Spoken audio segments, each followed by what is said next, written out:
The Dow breaking 13,000 for the first time since the collapse of Lehman Brothers. This coming on the news of a Greek bailout deal. The average was above 13,000 for a total of 30 seconds today. Hooray! After oil closed at levels not seen in nearly a year, the Dow turned negative before ending flat for the day.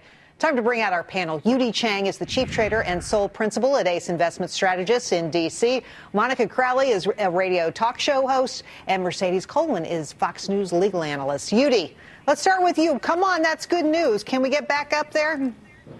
Yeah, I think so, but it's probably going to be a little bit later in the year. Right now, I think it becomes a long-term, short-term kind of story.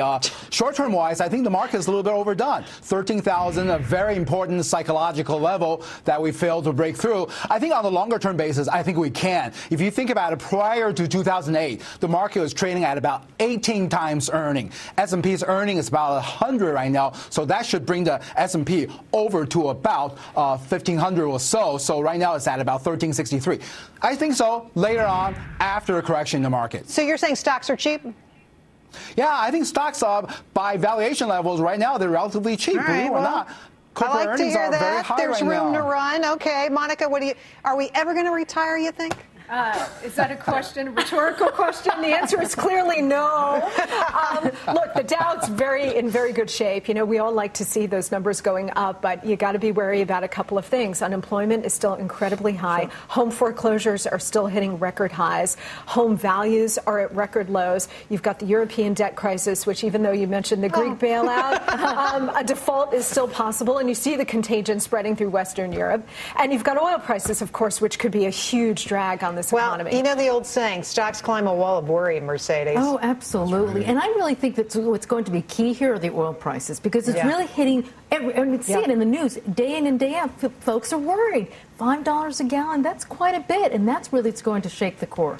Absolutely. Couldn't agree with you more. All right, here's a story that has me fired up today. The Federal Reserve continues to tout transparency, that is, but even their own website shows they've been operating behind closed doors for years now, overhauling the entire U.S. financial system. As you can see, the number of public meetings over the years has dwindled down to virtually, holy cow, look at that, nothing.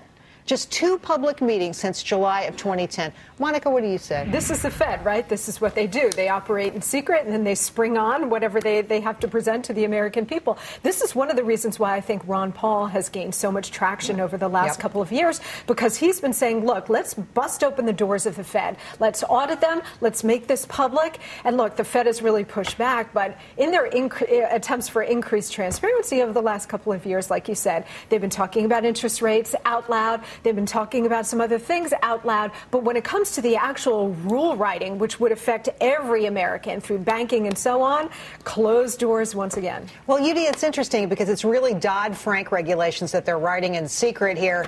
Come on. Right. Other regulators have to open up the doors. I think the Fed should, too. What do you say?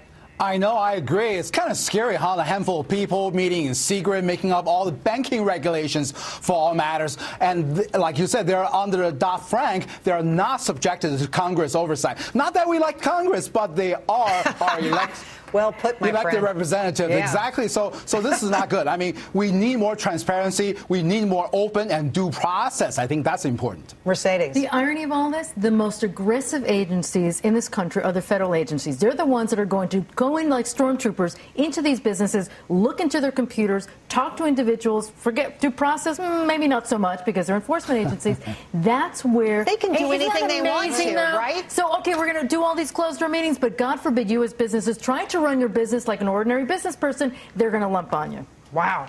And remember, too, that the new Consumer Protection Bureau, which is not accountable to anybody, the President of the United States can't even fire the head of this new Consumer Bureau. That is operating directly out of the Fed. And it's overlapping with them. They're doing things that other agencies are still doing. I don't get it. Right. All right, well, let's move on to something that's actually fun. Hotel chains coming up with some of the most extreme ways to lure you in. Check out some of these over-the-top amenities. A 24-hour fragrance butler, to keep you smelling your best. Really, a sleep concierge who comes by with an extensive menu of pillows and even the most off-the-wall specialists, including a dog surfing instructor. Really, Mercedes? I had to Google this to really see. Is this really legit? I cannot imagine these are actual services. And it is, though. I could not believe it. I want a little spritz before I go to bed. I'll go up to the butler and get a little spritz before I go to bed, please. You know what? I could seriously use that sleep concierge.